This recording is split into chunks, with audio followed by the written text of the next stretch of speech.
On dit que si deux camions se percutent frontalement, la voiture entre les deux serait écrasée comme une crêpe, et les trois véhicules fusionneraient. Pour vérifier cette théorie, Adam et Jamie se sont rendus sur une base aérienne, et ont décidé d'emprunter la voiture neuve d'un ami pour l'expérience. Mais comment faire pour que les véhicules entrent en collision en même temps? Cette fois, ils ont installé des câbles d'acier de même longueur sur chaque camion, reliés à une remorque via deux systèmes de poulies. Lorsque la remorque tire les câbles vers l'avant, les camions se percutent frontalement à la position de la voiture. Comme personne n'a accepté de se porter volontaire, ils ont dû utiliser des mannequins. Mais ils ont rencontré un problème lors de l'installation des câbles, pour éviter la destruction de la remorque lors de l'impact.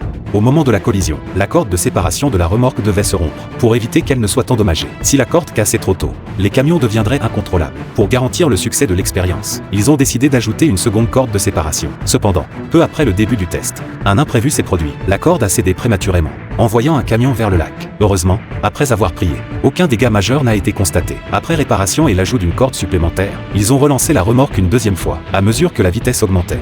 L'écart entre les camions se réduisait. Lorsque la vitesse a atteint 37 miles par heure, les poulies ont commencé à fumer légèrement, faisant à nouveau bondir le cœur des deux hommes. Au milieu du crépitement des billets de banque en feu, les trois véhicules sont entrés en collision violente, et la voiture centrale ainsi que l'avant des camions ont disparu instantanément. Les images au ralenti ont révélé, la voiture avait été éjectée au moment de l'impact. Mais les dégâts sur place semblaient graves. Après calcul, ils ont estimé que la force de l'impact équivalait à un camion heurtant un mur à 100 miles par heure. Et si on ajoutait des fusées pour propulser le camion à 700 miles par heure, quel serait alors l'effet sur la voiture?